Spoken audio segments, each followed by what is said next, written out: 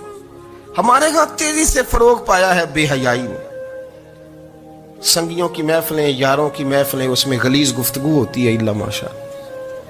جن دوستوں کو بڑی پاک صاف گفتگو کرنی چاہیے، دوستی کا رشتہ بڑا مقدس رشتہ ہے، جو یہاں ایک دوسرے سے پیار کریں گے جنت میں بھی اکٹھے داخل کیے جائیں گے۔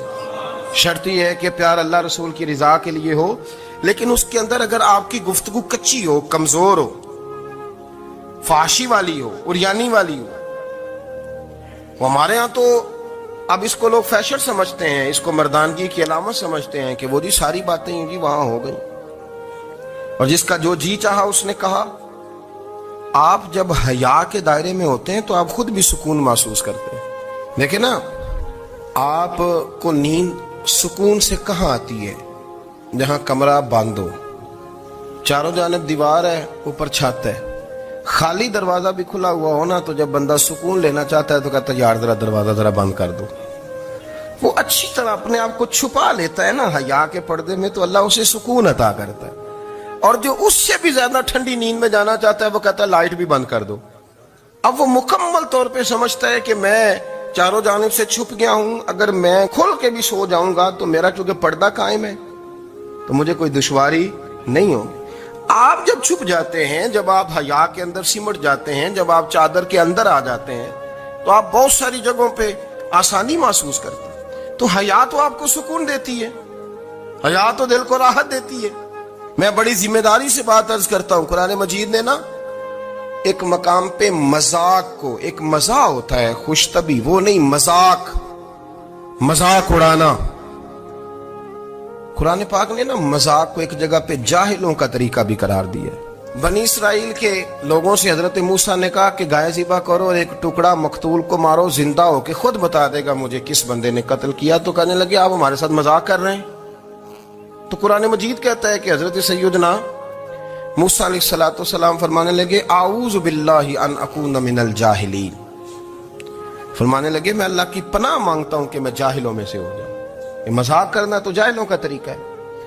اگر آپ کی زبان سے بے حیائی کا جملہ نکل گیا، اگر آپ کی زبان سے بے حیائی کا جملہ نکل گیا، آپ نے کہہ دیا کہ ہم آزاد لوگ ہیں، جو مرضی کریں گے، جو مرضی کہیں گے، جو ہمارا دل میں آئے گا کریں گے، تو پھر تو لوگ آپ کا وہ حشر کریں گے کہ آپ سے برداشت ہی نہیں ہوگا۔ جس کا لوگ مذاق بنا لیتے ہیں اور جو مذاق بن جاتا ہے پھر اسے کوئی جینے دیتا ہے۔ آپ حیا کی چادر میں چھپیں گے تو بچیں گے۔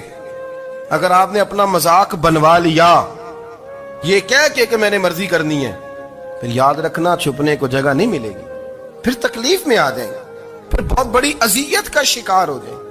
شرم و حیا، عرب کے اندر جو کنواری لڑکیاں تھیں ان میں بڑی حیا ہوتی تھی۔ الحمدللہ میں بڑے فخر سے کہتا ہوں کہ میرے پنجاب کی، میرے پاکستان کی بیٹیاں بھی 20 دفعہ ان کا ابا کہے تیری شادی کرنی ہے تو وہ آنکھ نہیں اٹھا پاتی آج بھی۔ یہ تو وہ چند لوگ ہیں جو کہتے ہیں ہم ہائی کلاس ہو گئے، ہمیں نہیں پتا کہ وہ روشن خیال ہو گئے ہیں کہ روغن خیال ہو گئے، پتہ نہیں کدھر چلے گئے۔ ورنہ ہماری بیٹیاں آج بھی جب ان سے ان کا باپ، ان کی ماں بات کرتی ہے تیری شادی کی، تو وہ تو شرم کے ساتھ پچھلے سے پچھلے کمرے میں چھپتی ہیں۔ یہ اللہ نے فضل کیا ہوا ہے اس ملت پر۔ تو عرب کی لڑکی بڑی حیا والی ہوتی تھی، اس سے کوئی بات کرنی پڑتی تھی تو 20 دفعہ بات کی جاتی، پھر بھی وہ عورت چھپتی پھرتی تھی۔ حضرت عائشہ صدیقہ رضی اللہ تعالیٰ عنہ فرمانے لگیں میرے نبی پاک صلی اللہ علیہ وسلم عرب کی کنواری لڑکیوں سے بھی زیادہ حیا کرنے والے۔ قاضی اعجاز مالکی نے، شیخ عبدالحق محدث دہلوی نے، دیگر بزرگ جو سیرت نگار گزرے انہوں نے لکھا ہے کہ نبی پاک صلی اللہ علیہ وسلم کے اندر 100 مردوں سے زیادہ طاقت تھی، 100 مردوں سے زیادہ طاقت۔ اب جو بات کہنے لگا ہوں، جو نتیجہ دینے لگا ہوں، اس پر خاص توجہ آپ فرمائیں گے۔ ذرا فکری طور پر، نظریاتی طور پر ایک چیز کو سمجھیے۔ ہم سمجھتے ہیں کہ جوان لڑکا ہے جی جو مرضی کرے، عمر ہے جی۔ آپ ذرا بات پر غور کیجئے گا کہ حضور صلی اللہ علیہ وسلم میں طاقت 100 مردوں سے زیادہ ہے، اور حیا کواری لڑکیوں سے بھی زیادہ ہے. ذرا اس بات کا تقابلی جائزہ کیجئے گا کہ طاقت 100 مرد سے زیادہ ہے لیکن حیا کواری لڑکی سے بھی زیادہ ہے. اس کا معنی یہ ہوا کہ جس ٹہنی کو پھل زیادہ لگ جاتے ہیں وہ جھکا کرتی. تو حیا تو حسن ہے. حیا تو آپ کو پاک صاف کرے گا. حیا تو آپ کو نرالا کرے گا, انوکھا کرے گا. رسول کریم صلی اللہ علیہ وسلم عرب کی کواری لڑکیوں سے زیادہ حیا والے تھے. کواری لڑکیوں سے زیادہ حضور حیا فرمایا کرتے تھے.